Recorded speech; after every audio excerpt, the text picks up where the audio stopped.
transform from each other. Sorry. Anyhow, just some of my thoughts. Yeah, it was very interesting. Have you read Rupert Sheldrake? I just remember that he had a theory of punctuated equilibrium, which sounds familiar, but similar to what you're describing. But I did listen to him at one point. Yes. Yeah. Interesting. Well, a lot of very interesting thoughts going on in this area now. And the math is actually there to back it up. Yeah. In fact, the book that Vladimir recommended, Beyond the Brain, I'm reading that, and it is just an amazing book. Amazing book, how things happen and the effects of, well, he has used, LSD on patients a little bit, and the things they have come up with, the drawings that they have come up with in that state, it's just mind-blowing. I've just started the book, so. Interesting. Interesting. I'd love to hear more. Yes. Good morning, Good morning, Vladimir. Good morning. I let you speak a bit because I'm cutting in always in between. Yeah. So I'm glad that you're reading this book. I read it many years back and it was a huge impression on me. I understood the whole evolution of consciousness within the womb, 9 months, Navagva Rishis, everything started to make sense. And he did an excellent work. He became less and less interesting later. He started to do all that breathing, and so on. But he started as a very interesting scientist.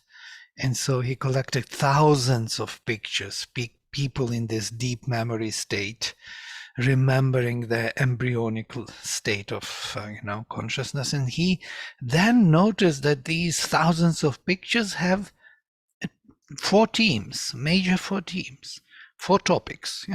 And so he collected them under these topics, and then he realized that there is oceanic stage. That's how he called them. He arrived at them through his experiences, and not by some kind of thinking about it. And then he saw that, wow, that is actually describing the whole evolution on Earth.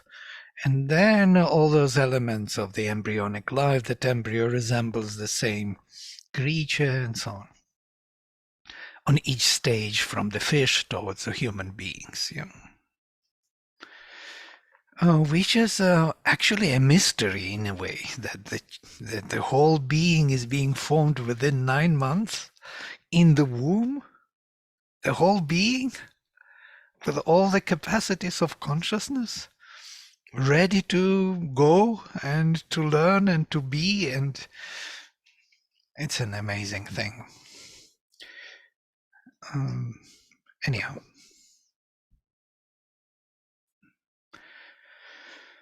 Right. All right. So we are in the... Let me start recording, I guess. Oh, we are recording. We are in the verse 5. Let me start with mantra. Om Vang me manasi pratisthita mano me vachi pratishthitam aviravirma edhi vedasyama ani stha shrutam me ma prahasi anena dhetena horatran samdadhami ritam vadishyami satyam vadishyami tanmamavatu tadvaktaramavatu avatu mam avatu vaktaram avatu vaktaram Shanti, Shanti, Shanti.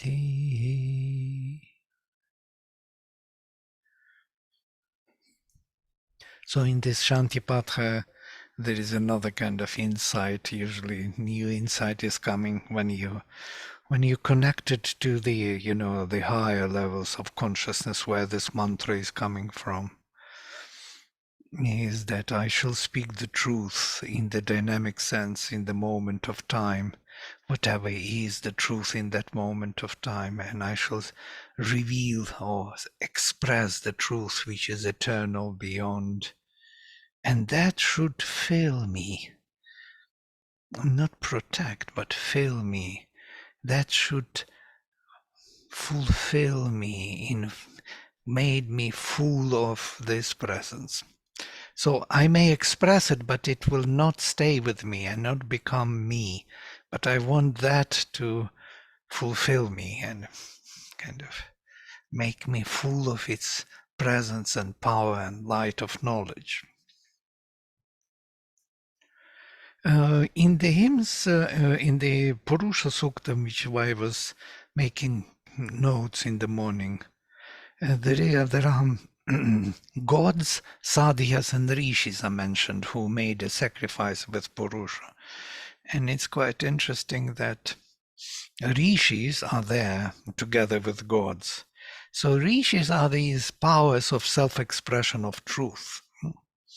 And when they express the truth, so to say, they have to connect to the source of the truth, first of all, and then to allow it to be formed through their language, through their consciousness, and arrive at the surface of their being. And once that link is made, that bridge is made between inner and outer, the self-expression is finished. But one thing is to express the truth, and another is to be fulfilled by it, to be realized by that truth which you expressed. We speak many things which are true, but we do not become those things which we speak.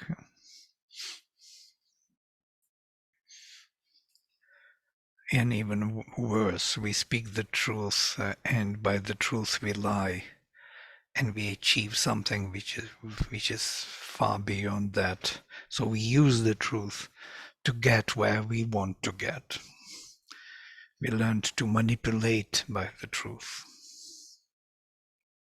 Notice that everybody wanted only the best. Hitler wanted the best, actually, for the world. He wanted to have a paradise on earth where everybody will be happy. All these Aryan people, very healthy, very wealthy, with blue eyes, and, living and in the sun. And he, as the emperor of the world, will, balance the energy of the sun, and the earth energy. So through his shoulders, on his shoulders, there will be the connection between the sun energy, and this is a mystery what he wanted. Yeah? But as it ended up with concentration camps and burning people alive. Yeah? So very great idea. The same with the Russians. They want unity. Yeah? But unity on their own terms. Yeah? Let us say how others should live and what they should be, because that is the truth. So we bring the truth to others. I don't know why I mentioned this. My mind is half there still in this war. I'm glad you did. Thank you. Can't get out of it, really. It's like a spell. There's something going on in the world. We are building a new world, I guess.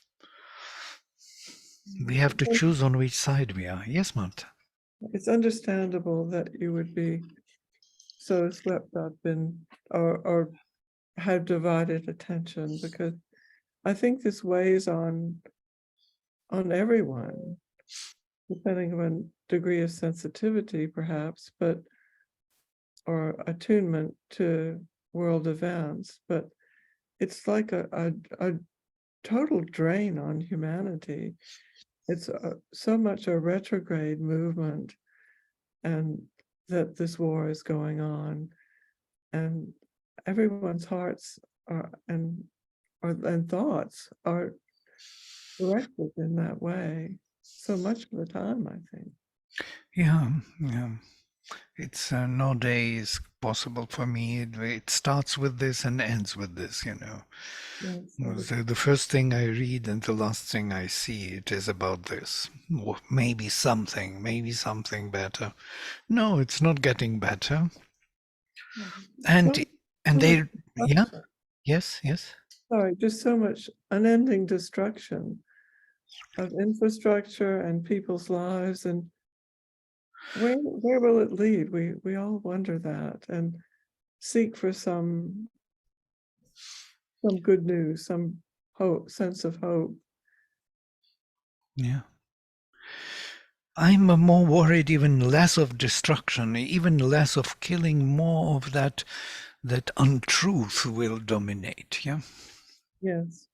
This is something which is so people speak about the unity and they destroy every possible unity. Unity has to be on the ground of free will. You cannot unite people by fear or by submission. This is not unity.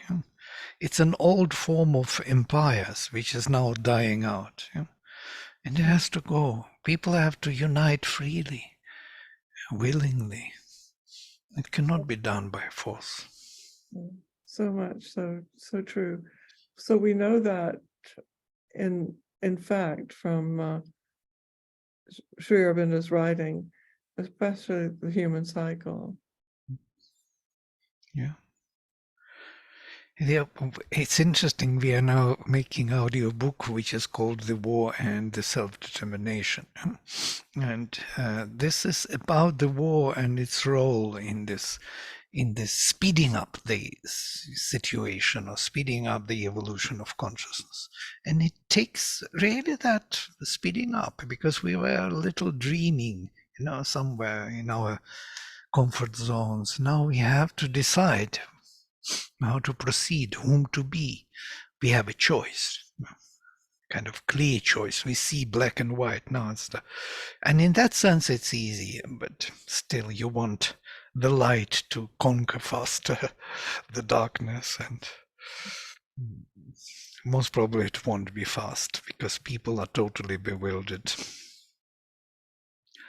It's like with German, Germans after the war for years and years, this generation of Nazis, they couldn't really accept that they were wrong. It was not going into their heads.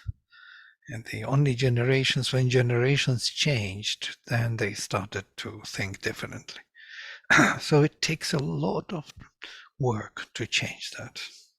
Fascism in the mind. All right, here we are. Let us come to our best part. Of course, Agni is the fighter. He is the destroyer of darkness and all the evil forces, which are not somewhere outside, they are inside. And this is the real battle.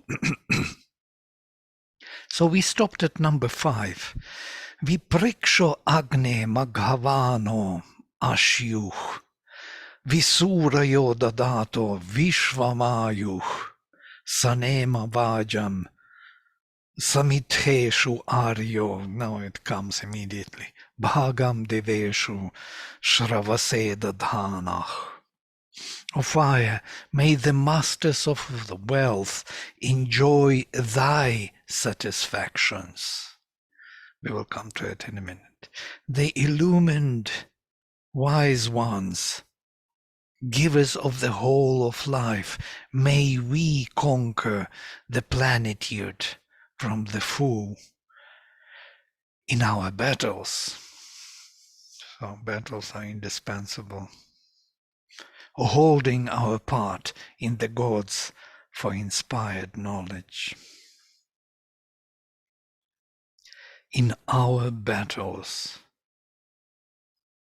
may the masters of greatness enjoy thoroughly your earthly enjoyments. May the givers of universal life, the luminous and the wise ones, may we acquire plenitude and victory in the battles with the enemy, establishing the blissful portion of the gods for gaining the inspired knowledge.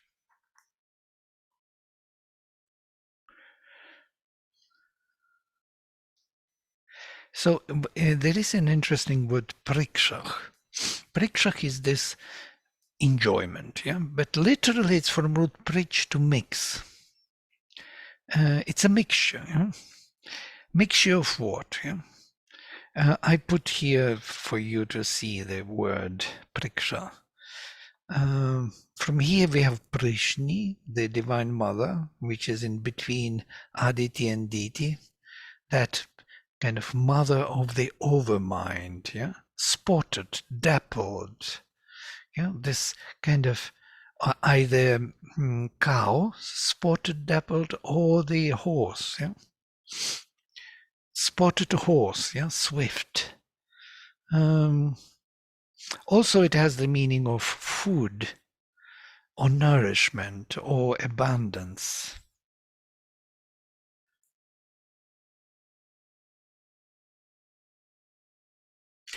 It's from root prich. Look at this. To mix, to mingle, to put together with. To unite, to join, to sate, to satiate. To give lavishly, to grant. To increase. Interestingly, that from here we have parka. You have this word in Hindi, yes? Sampark. Sampark. So the kind of coming together, or being acquainted with him, or something. So this ancient word has this meaning of mixing two different worlds into one. I think the world of light and darkness, as it were, or the transcendental world of the spirit is introduced into the material world and changing it. And that kind of mixture is the enjoyment. The enjoyment in manifestation. Enjoyment in manifestation without the spiritual presence cannot be achieved, yes? It's impossible. So what we enjoy is that mixture, that unique possession of the spirit which is given to it by that unique mixture. Yeah? So in every position, in every substance, in every being, we have a unique presentation of the spirit, and that gives that unique enjoyment. These Magavanas are mentioned here, and this is interesting. Magavanas are mentioned everywhere in the Rig Veda, and we do not know how to translate this word. Yes, masters of greatness, Sri Aurobindo translates. Who are they, these masters of greatness from capital M? What do you think?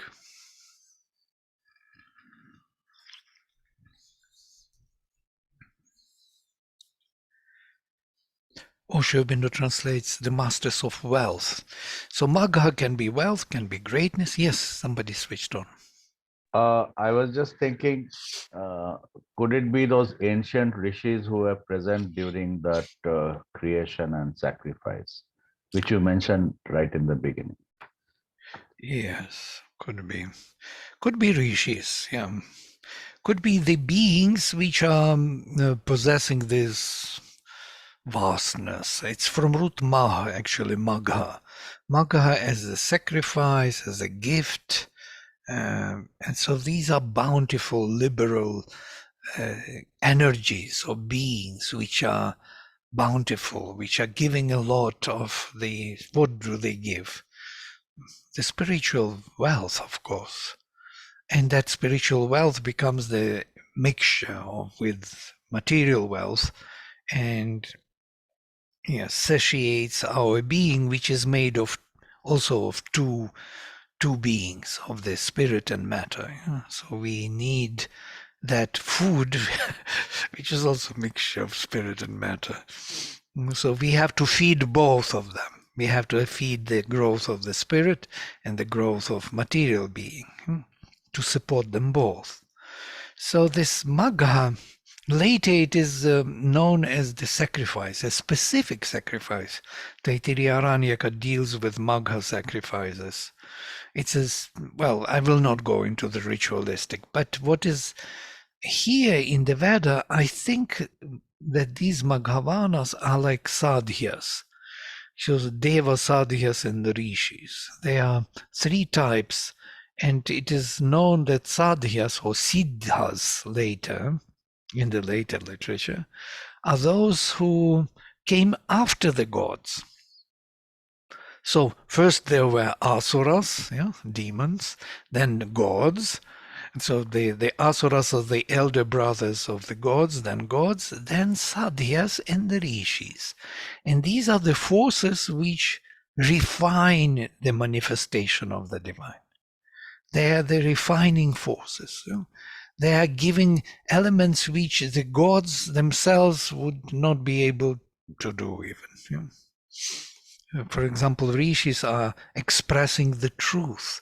So, and by expressing the truth, they establish new names in manifestation, bring new powers. And that power we call rishi. So I think sadhyas are of the same kind, but they are not dealing with the word, but with the power itself. So not with knowledge, but with power. So there are two types of beings which are bringing the refinement into action. The realized beings already from the past evolution. There are great realized beings who achieved the perfection, siddhas. They are realized, sadhyas. Those who have to be achieved, those who are like examples for us to follow. It can't be devas, the godheads. No, devas are separate. Devas are those powers, yes, who represent the Purusha in a way. So seeing, hearing, speaking. In the Upanishads, these are the devatas. Devatas are the faculties of consciousness. But in the Vedas, these faculties of consciousness are viewed in the universal terms. Yes, they are viewed as Indra, for example, the action of the intuitive mentality upon our being, this lightning. And so we have a name to it, so kind of universal action of intuition. So when you say this just gets me curious that then Durga, Kali, all these forces of Mother, is it also Godhead, or it's also, then this is also Purusha, or? Purusha is everything, as Purusha Sukta says. Purusha is the consciousness of the Divine Mother. Sri Aurobindo even compares them both, Purusha, and he says the sacrifice of Purusha was known as the Holocaust of the Divine Mother. So it's when the powers of the Divine Mother, of Divine Chit Shakti, are kind of manifested, fell into their opposite, into the inconscient ocean. That is the sacrifice of Purusha. We are speaking in different languages about the same thing. But what is interesting that this classification on the devas, sadhyas, and rishis, which is mentioned in Purusha Sukta, was for me always a difficult portion. I never could understand these sadhyas. Why sadhyas are, where are they coming from, and rishis. There are devatas and then suddenly rishis are there. So rishis are those expressions of a higher consciousness. And everyone can be a rishi if he bridges that inner to the outer. So God can be also the Deva. Indra can be rishi, and he is a rishi in the Veda when he speaks the truth. When he expresses the truth, he becomes the rishi. Everyone becomes a rishi who expresses the innermost truth. This is rishi. So rishi has this function. It's not like a kind of a name given to some being. It's a being in function. So Vladimir, could it be the Navagas and the Shakvas rishis like you were teaching us in the Veda class? The Navagas become the Dasaga. Dashagvas, yes, they express the level of consciousness. Navagvas, 9 levels, 9 rays, 9 levels of consciousness they fully express. And once they express them, so they kind of manifested them. You know? And once they manifest them in their consciousness, they're looking for higher expression, and they become Dashagva rishis. These are symbolic languages of the growth of consciousness. You know? So Madhavanas could be those beings who possess particular fundamental realization already in the being. Yeah? Not in knowledge, but in the being. They are already different in quality, as it were, in substance, in the body. So Vladimir, then Sri Aurobindo bringing down the supramental on the earth sphere would be an example of carving out something new that never existed before. So he would be under the classification of Bhagwana, is that right? I think so, yes. That would be, if the being is of this kind who is already, and he is Bhagavan definitely, because he is settled, as Mother says, in the subtle body. He is very close to us, actually.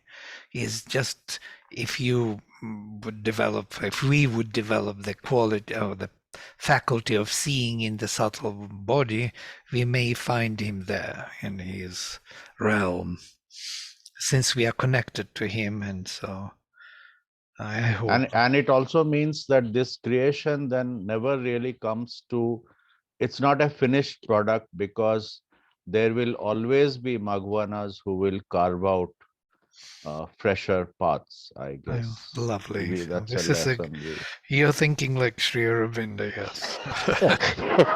What? There will be never end of the Madhavanas arriving, yes, and higher truths to express. There is no end to it. Yeah, even when supramental manifestation is taking place, there is still an infinite darkness of the night, and so there will be something which we can't imagine nowadays. So, as somebody asked Cherubin, I most probably already mentioned, if we realize the supermind, what would be next? Should we proceed with evolution, or there will be nothing else to learn? He says you can always learn something from infinity. There's always something to learn. So we will move from light to greater light, as he says, not from darkness to light. This is that to your point of Madhavanas will be there, greater and greater to realize. And in the mother, he says about new powers of the mother, which are still to be, realized, and they are beyond our reach now. But once we realize her major powers of Maheshwari, Mahakali, Mahalakshmi, and Mahasaraswati, there will be the greater power of love. Yes, he speaks about it, Ananda, which is not yet here because of we are not capable of handling even small truth here. what to say about greater streams of Ananda. Vladimir, Hmm. does that mean like every time there is going to be a battle, a Kurukshetra, but it will be of a different level? I think Kurukshetras will be gone. This one part will be gone with supramental manifestation. There will be no more fighting for it with darkness. There will be there will be an effort or the grace or something which will lead us from light to greater light. Yes, but not in the form of this type of fighting with the forces of darkness, with mother of evil and sons of darkness. You were speaking about 9 levels of consciousness. I forgot the term you used for that. If you have time, can you just recap that? I think I did not. Yeah, I Oh, don't this remember. is 3 physical, 3 vital, and 3 mental. Yeah, levels. All these chakras within the body, yes, inclusive of the chakra on the level of the knees and feet. Physical 3 chakras, where the top is Muladhara, and then 3 chakras in the torso and 3 chakras in the head. And so altogether, this is Navagva, from Sahasrara to the feet. Yeah? And then they wanted to go beyond. And so they invited Ayasya Rishi. Ayasya Rishi made the sacrifice and brought down Indra's action. And Indra, with his lightning, broke our ceiling and brought that light from the intuitive consciousness. So they connected to the next 3 chakras above of the overmind. And that is the fulfillment in this manifestation. There's nothing else to fulfill, as it were. The beyond is only the supermind. Yeah. Sri Aurobindo tried to bring the 13th chakra down. Didn't think about that. Yes, he went even beyond that. So this priksha, interesting because priksha is that mixture, and it is also buttermilk, buttermilk. So it's like milk with pieces of butter in it. Yeah? So it has that butter, which is quintessential, and milk, which is already lower kind. Yeah? So if you have both of them, that is the mixture. And she is also Prishni. Prishni is from this Prich root. Prishni, the mother of the overmind. There are 3 mothers in the Veda. Aditi, Diti. Aditi is infinite transcendental consciousness force. Diti is this dividing, separating consciousness force. And in between there is Prishni. Interesting. Yeah? Prishni, cow. You remember that cow of desires and Kamadhen and Prishni. I think this is something dappled cow or dappled horse, with these kind of spots on it, yeah, many colored, like overmind. You remember how Mother makes a picture of the overmind, many colors. So it made me think immediately of this Prishni, which is connecting the transcendental in this world. And the transition through the rays of the sun, there is one mother there, which is neither Aditi nor Diti, but both. When the supermind meets the darkness, it builds the range of the ray of the sun, and there is a new formation takes place, where the light and darkness meet. So here we are. So Agni or Agni, may these masters of greatness who already realized, or masters of wealth, interesting, wealth is always spiritual wealth, those who realized themselves in terms of the selves, in terms of being, not in terms of knowledge. They are not rishis, not expressors of the truth, but already those who possess in power the greatness. May they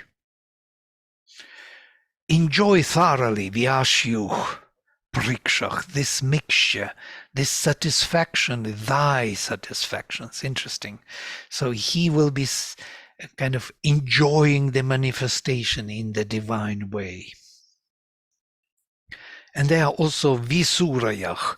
Visurayach, V twice, interesting, V, thoroughly, in detail. The luminous beings giving the Vishwamayuh, the universal life. The luminous beings who give the universal life. And then suddenly Sanemam, may we acquire or conquer. So most probably that's why Sri Aurobindo connects them. He puts two dots here, see? The illumined wise ones, givers of the whole of life, may we conquer. So we associate ourselves already with them. It is we who are Suraya. Vi Sanema. Well, Sanema is totally new line, but V stands by itself, most probably meaning the same Ashyuh, but it is omitted because for the sake of poetry. Vi prikshach agne maghavano Ashyuh, vi surayo dadato vishvamayuh. So implying Ashyuh at the end, yeah? So you don't need to repeat it twice because it's a poetry. Once you understand the meanings of the words, it is an amazing poetry. It is so refined, so well put, you know. Sanema Vajam, may we acquire or conquer the plenitude. Samithishu Ariyach, in the battles or in the gatherings, in coming together from Adi, from the enemy. May we acquire, conquer the plenitude from the enemy. Bhagam deveshu shravase dadhanach, establishing the portion in the gods for the inspired knowledge. So first conquering the plenitude from the darker forces which are holding our plenitude. In this prikshach, in this admixture of the light and darkness, there is light hidden, and we want to conquer it from the darkness. We want to distill that truth from the untrue, and that for that we have to fight with the enemy, because enemy withholds from us our truth, and by that establishing the portion of it in the gods for the inspired knowledge. We need this inspired knowledge. It is that which is leading us on the way. Shravas. Shravas is also glory, fame, something which is heard, which is understood. It's interesting, yes? Understanding and glory go together hand in hand.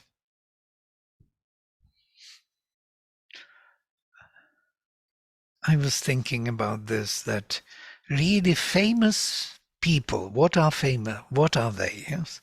And the famous people are those, nowadays it's not like that, most probably. Famous people can be anybody. But in general, in the ancient times, the fame and the understanding go together. So the person who comprehends, who understands, he becomes famous.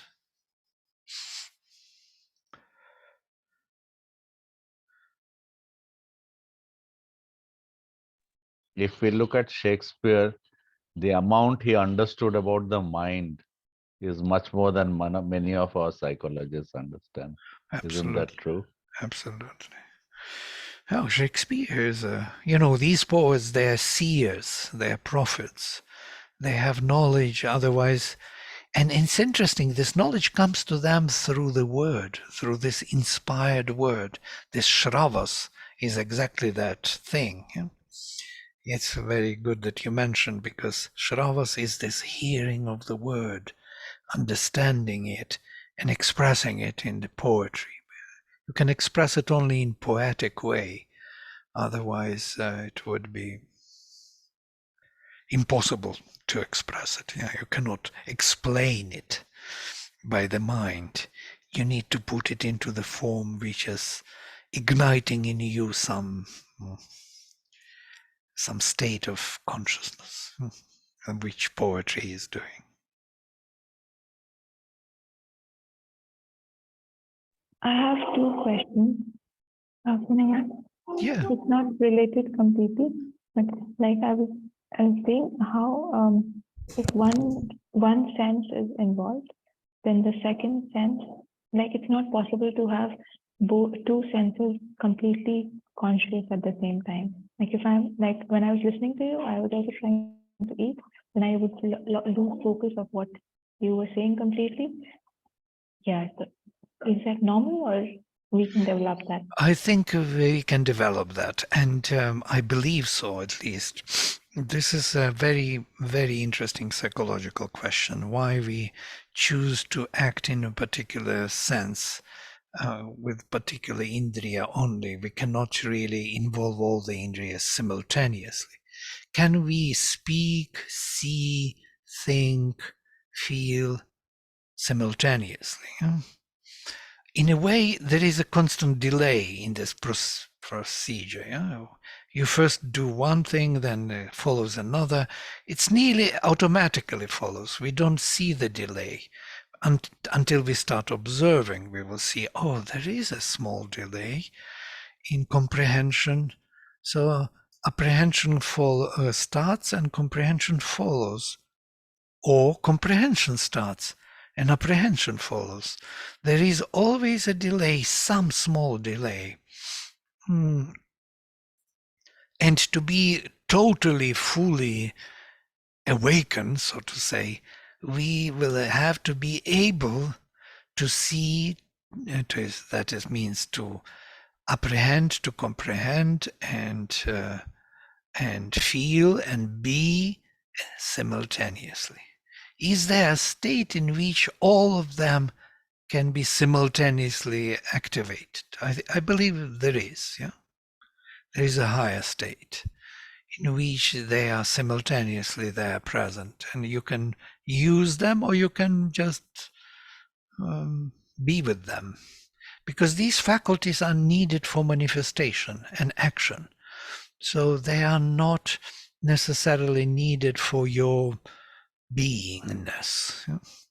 So if your beingness is well formulated and all the faculties are well harmonized and do not overlap and do not rush to take charge of the process of knowledge, then you will get them in the moment you need them.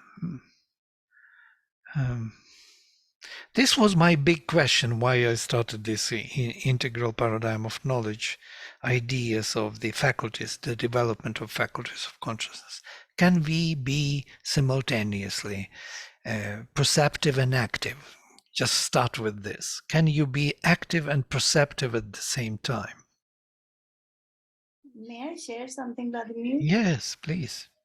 Oh, Rashi, you're with us. I didn't see you. Yeah, great. I just put on the camera now because it's so dark here.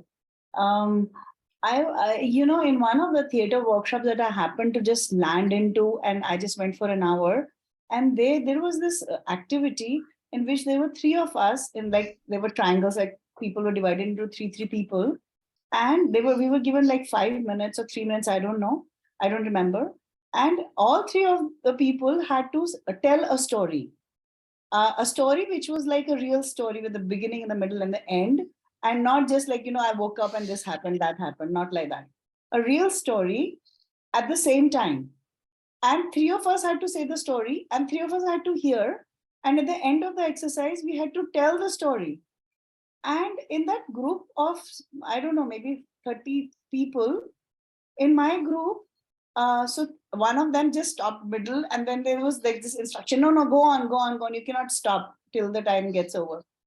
The other one just stopped speaking and only laughed. The one was speaking and then stopped listening.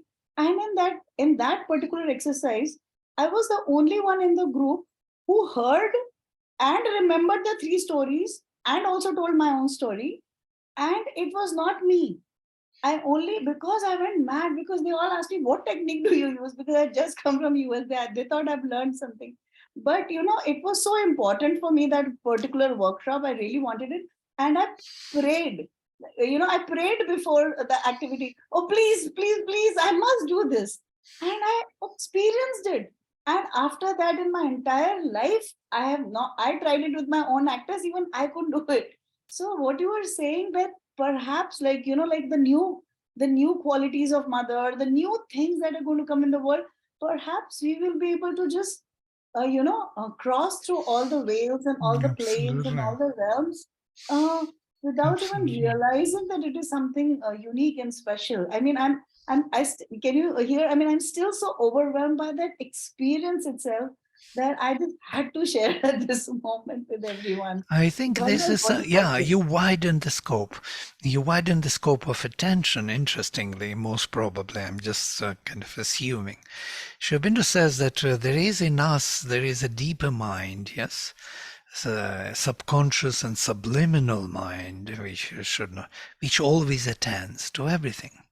Attends to whatever happens and knows it and stores it and has perfectly in possession of that. So when I speak to you, there is a lorry somewhere far away, or the birds are cheeping outside. So I don't pay attention to them, but my inner being pays attention to everything, stores it there. And if I would want to, I could go into this inner state and recover those elements which I was totally unaware of. So in a way, this capacity of a higher consciousness, of widening the scope, it reminds me of what you did. This is doable, and you did it, and this is obvious because it shows you that you remember the stories. They can't cheat on that, that mother says about the memory. How can you even remember it, she says the best way to improve the memory is to widen consciousness, not to try to remember to hold on to the form, but to not to hold to the form. Just widen the scope, and it will be there when you need it. It is not when you don't need it, it will be there. Yeah. So isn't it in dream that sometimes we experience that, because like we don't actually speak to a person, but when we wake up, we remember what we spoke, the content of the speaking, the seeing. So there is that part of us that can experience that in the dreams, uh, like we don't actually do the things, like there is no voice or something, but we remember there is a voice or there is something, and there is a simultaneous experience of many senses together, like the seeing, the hearing, and there isn't any loud noise or practical thing, but when we get up, we remember the entire thing in totality. yeah, you are kind of stepping into this Jayashree's course of how to become conscious in the dreams and remember. And this is a practice, practice to build the bridges between inner and outer consciousness. And by practicing it, you achieve certain results. You will discover many more things of this kind, what you are just now describing. Yes, and there are many miraculous, from our point of view, things which we may gain. And these are the capacities. We can be aware of the whole universe, actually.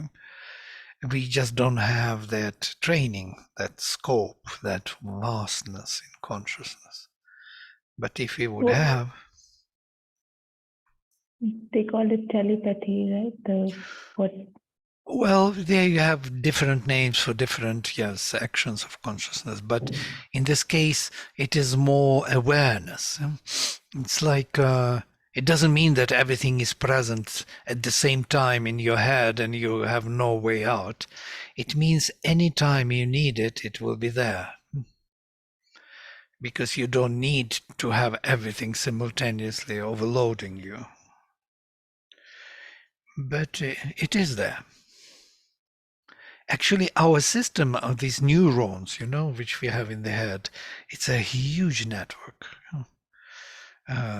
It's a network which is greater than the universe. There are more connections in our brain than it is in the universe or something.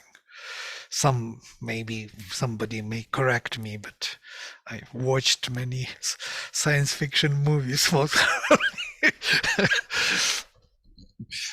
But isn't it also the mind, like when we are in the form, like physical form, it's so difficult because the mind separates and segregates, but in meditation or in dream, we kind of go beyond the mind, and therefore we have the experience, because the moment we come back to the material form, there is always a separation. Like at one time mind can hold one thought, and then in the next moment the mind can contradict, but at one particular moment there is just one thought, or like one particular, so there is a narrowness, a segmentation that happens with the physical form of the mind. So maybe that's why it's kind of, so in order to transcend we will have to like go beyond the mind or something.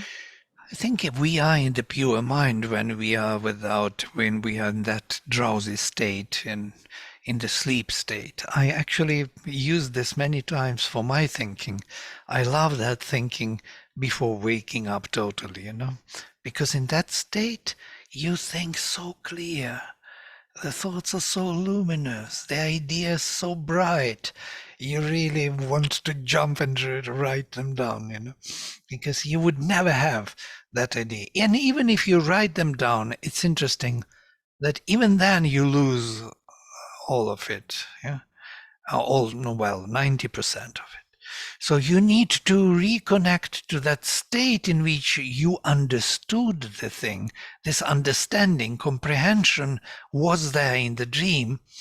But then in the waking state, because we are separated by the body, by the physicality, it becomes just a shadow, symbol of some knowledge, not knowledge itself.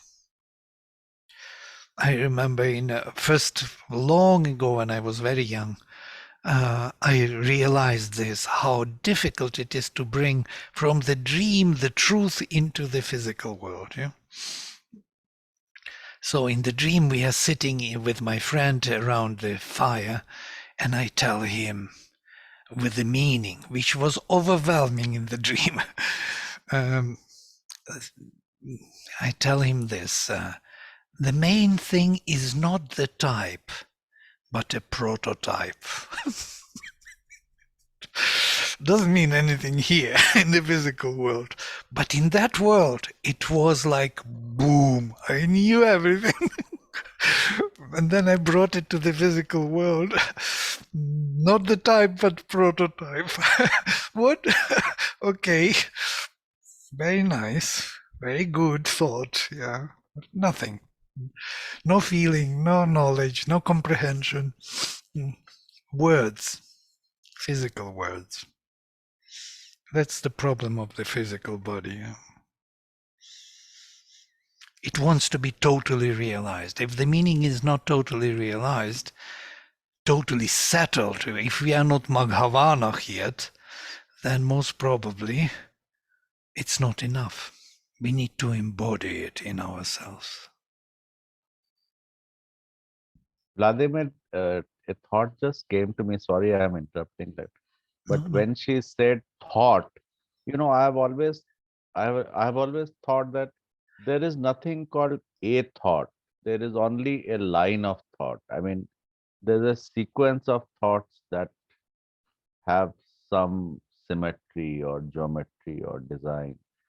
There's nothing called a thought, right? I think both are there. What you call the line of thought is the focus of your consciousness which attracts a particular unfolding in time, yes? And And that's what you call the line of thought, or some logic, or some linear. So you started from one particular premise and end with some conclusion at the end. And that all together was kind of stretched in time thought, if you will. So it has the beginning and end. It has its comprehensive place in space, which you had to unfold in time because of the incapacity to see it immediately. It's, you know, like intuitive mind sees it immediately. It jumps over several logical processes, as Sherbindo explains. What is intuition is nothing but logic is incorporated, enclosed in the process. But we don't see it because we don't need it. So you jump straight to, because you have the comprehension, you jump straight to conclusion. And many times when we speak to other people, when we do this, they object. They say, "Oh, what is this? Yeah, tell me the procedure." And once you explain them the logical process, they agree with you. This happens all the time because you want to. Sometimes it's very difficult to explain the logical process. Sometimes yes. But this is a good exercise because once you have the comprehension, it's very nice to see those links, yeah, because they bring more intuition. Once you start doing it, and not for the sake of proving yourself right or something, but for the sake of curious kind of discovery of how actually all that happened was packed in this intuitive thought. And then you see, oh, there is much more there. And there is an aim, there is an ideal, there is something else to be realized, that it is not for the sake of itself. It has some other kind of future possibilities. So it opens up. So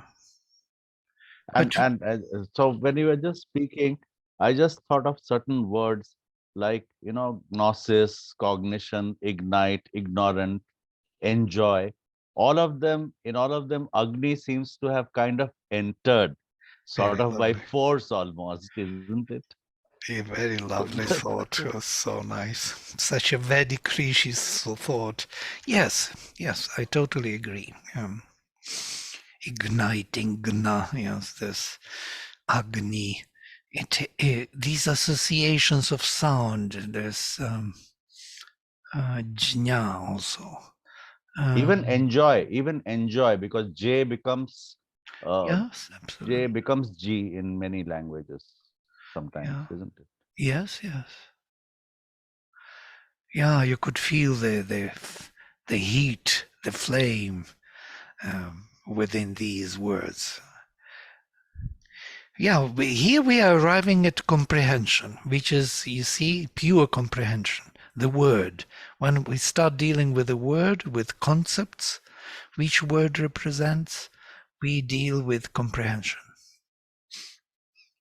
Because then we have to see the fire within, enjoy, ignite, yes, gnosis, we knowledge, we will see it everywhere. And jnana, yeah, it comes jnana, yajna, ij. We will see it, this action of fire, not see, but comprehend, or feel the presence of the energy and recognize that luminosity within them, luminosity of the flame.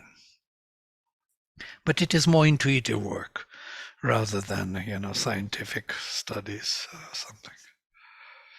Science is very strict with these things.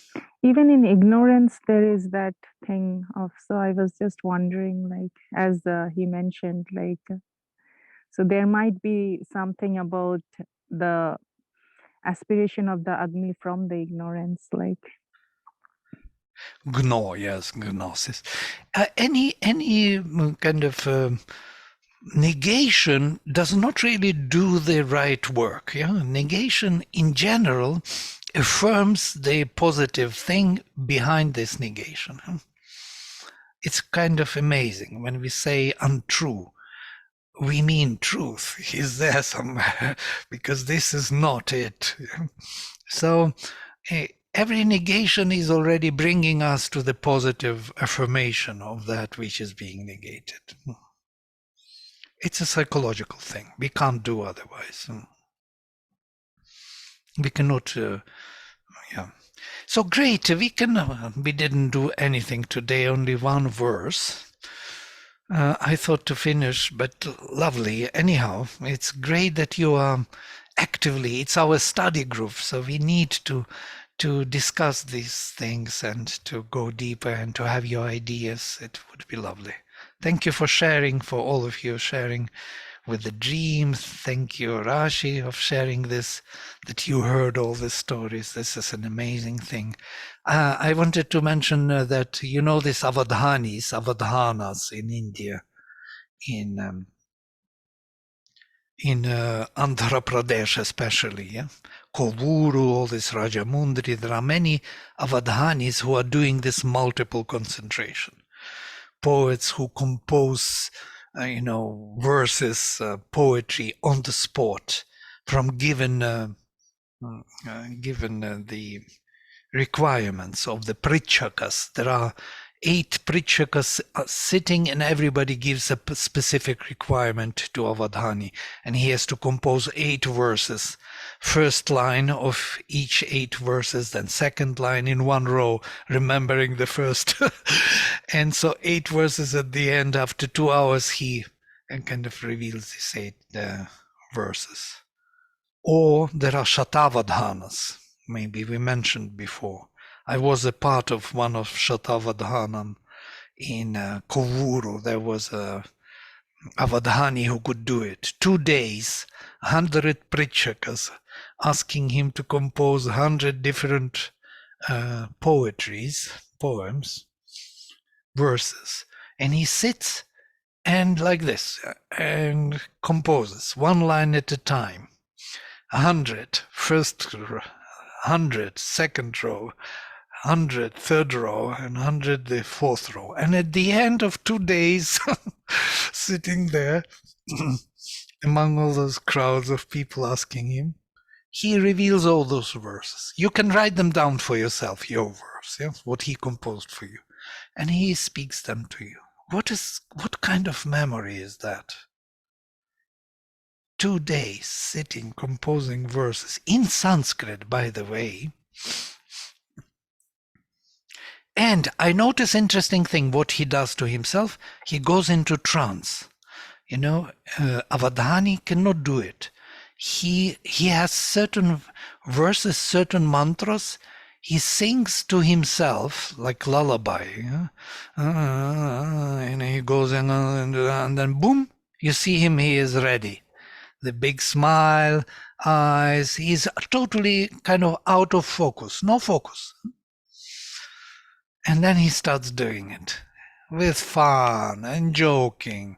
And there are all kind of, a prastuta prasanga who is always entering and disturbing his concentration, asking him stupid questions. And he on priority has to answer him before continuing to compose his. And he is always disturbing him. And he is with pleasure doing that, answering in question, continues his feast. I never saw anything. It's a magical, actually, totally magical. And then I asked him, how can you handle this aprastuta prasanga who is always disturbing you? And he said, I will tell you the secret. He is helping me. And this is an amazing thing. He helps me, he says, because when I am in difficulty to find the solution for the verse, there has to be in poetic meter, which was asked by this Prichaka, Anushtup or Trishtup or any other meter, So he says, whenever I'm in difficulty, he relaxes me. And then I find the solution. So this deviation of attention from the concentrated effort is also needed. It's a kind of widening the scope, making it easy or something. Where did you see it, Vladimir? I also want to go there. Well, dear friends, I have to go. I have another class.